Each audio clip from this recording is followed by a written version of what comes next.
안녕하세요. 과학은 금융로입니다. 요즘 제가 커뮤니티에 아침마다 전날 있었던 미국 주식시장의 주요 뉴스의 헤드라인과 제 생각을 짤막하게 코멘트를 다룬 마음 편한 한 줄 뉴스를 계속 올려드리고 있는데요. 지난 한 주 동안의 뉴스에서 가장 많이 나온 단어는 스태그플레이션이었습니다. 기본적으로 스태그플레이션은 경기 침체가 동반되는 내용이기 때문에 주식 투자자에게 매우 예민한 내용일 수 있는데요. 이 스태그플레이션에 대한 제 생각과 그리고 제가 12년 동안 주식 투자를 하면서 깨달은 잃지 않는 투자를 하는 방법에 대해서 설명드리겠습니다. 영상 보시기 전에 좋아요와 구독하기, 알림 설정 부탁드립니다. 이 스태그플레이션이라는 말의 의미를 먼저 살펴보면 경기 침체를 의미하는 스태그네이션이라는 단어와 인플레이션, 이 두 단어가 합쳐진 말입니다. 요즘 기름 가격이 엄청 많이 오를 정도로 물가가 문제잖아요. 작년 초만 하더라도 리터당 휘발유 가격이 1200원, 1300원 이랬는데 지금은 2000원이 넘을 정도니까 물가가 오르는 인플레이션이 문제가 되고 있는 상황이고요. 이런 상황은 미국이나 유럽 등을 포함해서 전 세계적인 추세에 있어요. 그런데 이렇게 물가가 계속 오르면 물건 가격이 비싸니까 사람들이 돈을 안 쓰게 되고요. 동시에 작년까지만 해도 시중에 돈을 많이 풀었었는데 이제는 돈을 거두어들이는 양적 긴축을 시작하면서 기업들은 돈을 벌지 못하고 경제 성장이 안 되면서 경기 침체가 일어날 것을 사람들이 걱정하는 거예요. 그렇다면 이런 스태그플레이션은 정말 오는 걸까요?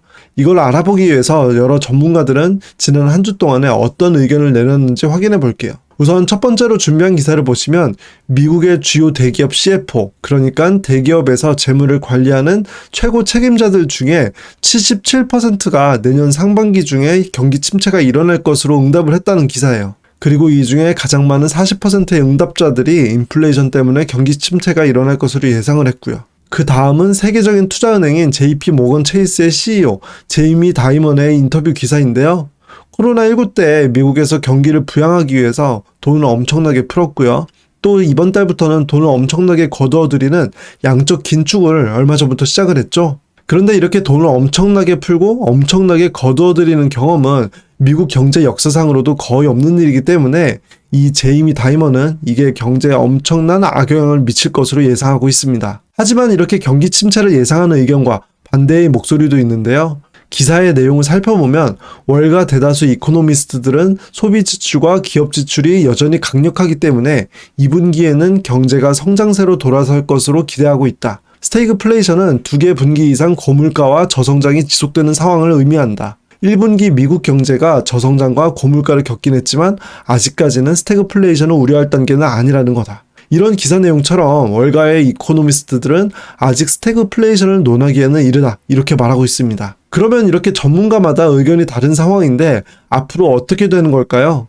여기서 한 가지 확실한 것은 각 분야의 전문가들의 의견이 다 갈리고 있다는 거고요. 이렇게 의견이 갈리는 이유는 딱 하나뿐입니다. 그 이유는 바로 아무도 미래를 예측할 수 없기 때문이죠. 경제 상황은 너무 변수들이 많기 때문에 아무도 정확하게 예측을 할 수 없습니다. 그리고 제가 12년 넘게 주식 투자를 하면서 가장 후회했던 순간을 떠올려 보면 이 내용과 연관이 있는데요. 처음 저도 주식 투자를 시작했을 때만 하더라도 누군가는 미래를 예측할 수 있는 사람이 있을 거라고 생각을 했어요. 앞에 여러 기사에서 볼 수 있었던 뛰어난 경제학자들이나 아니면 과거의 경기 침체를 맞췄던 사람들은 다음에도 어떤 경기 침체나 경제 위기들을 맞추는 능력이 있을 거라고 생각했던 거죠. 그래서 요즘같이 경기 침체가 올 거고 주가가 많이 떨어질 거라는 기사를 보면 손해를 보더라도 주식을 파는 일이 많았습니다. 하지만 이런 과정을 반복하면서 두 가지를 깨달을 수 있었는데요. 우선 첫 번째는 미래를 예측할 수 있는 사람은 없다는 거예요. 과거에 맞췄더라도 계속 맞추는 사람은 없더라고요. 아무리 유명한 학자라도 마찬가지였습니다. 하도 많이 틀려서 이번에는 예상과는 반대로 흘러거나 이렇게 생각될 때쯤에 한 번씩 맞추고요. 고장난 시계가 하루에 2번은 시간을 맞추는 것처럼 그 정도 수준인 경우도 많았습니다. 그리고 두 번째로 깨달은 것은 이런 주가가 떨어질 거라고 사람들에게 공포심을 조성하는 기사는 주가 하락기에 많이 나온다는 거예요. 주가 하락기에는 사람들이 주가가 오를지에 대한 관심은 별로 없고요. 앞으로 주가가 더 떨어질지, 지금 팔아야 할지 여기에 관심이 많잖아요. 그러니까 뉴스 기사도 주가가 앞으로 더 떨어질 거라고 예상하는 사람들의 의견을 더 많이 기사화시킬 수밖에 없습니다. 그래야 사람들이 뉴스를 더 많이 클릭을 할 테니까요. 그래서 주가 상승기에는 주가가 오를 거라는 기사가 많이 나오고요. 주가 하락기에는 주가가 하락할 거라는 기사를 쉽게 볼 수 있습니다. 그리고 이렇게 뉴스를 보고 투자를 하면 손실을 보는 투자를 할 수밖에 없는데요.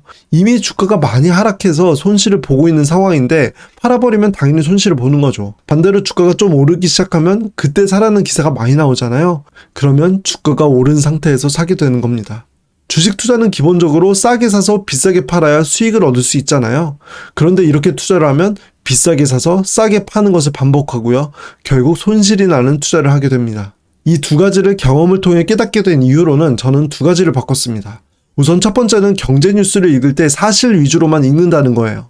이걸 설명드리기 위해서 스태그플레이션 관련 사실을 몇 가지 말씀드릴게요.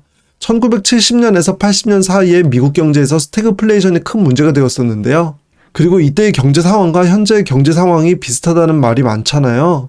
그런데 1970년에서 80년대와 현재의 시장 상황은 큰 차이점이 있습니다. 바로 실업률인데요.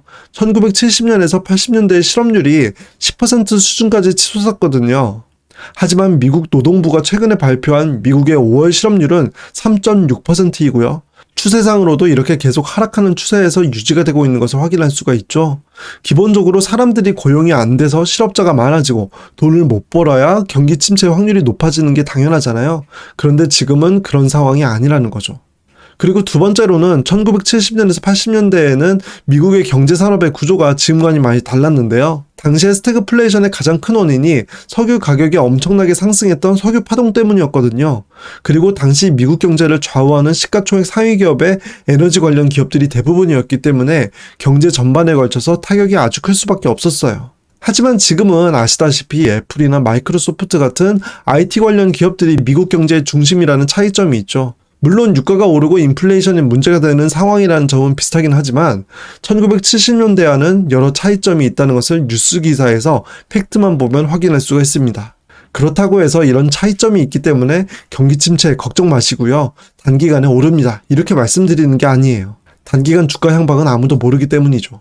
다만 한쪽에 치우친 기사를 보고 마음 편한 개미님들께서 불편함을 느끼시고 또 잘못된 선택을 하지 않으시길 바라는 마음이고요. 이렇게 아무도 예측할 수 없는 상황에서 결국 주가가 오를 가능성이 높은 좋은 주식을 보유했다면 주가가 많이 하락한 지금 이 시점이 파는 것이 아니라 더 매수를 하고 더 오래 기다리는 것이 결국엔 더 현명한 선택을 하게 될 가능성이 높습니다. 오늘 영상을 정리하면 첫 번째로 상승기에는 상승한다는 의견의 기사들이 하락기에는 하락한다는 의견의 기사들이 많이 나오고요.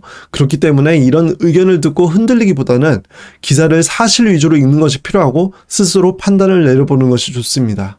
그리고 두 번째로 그럼에도 불구하고 판단이 잘 서지 않는다면 이런 하락기에 좋은 주식을 더 많이 매수하는 것이 결국 좋은 성과를 낼 확률이 훨씬 높다. 이 두 가지를 기억해 주셨으면 좋겠습니다. 제가 준비한 영상은 여기까지이고요. 저는 제 영상이 마음 편한 개미님들께 행운을 가져다 드릴 수 있길 바랍니다. 오늘 영상 끝까지 시청해 주셔서 감사합니다.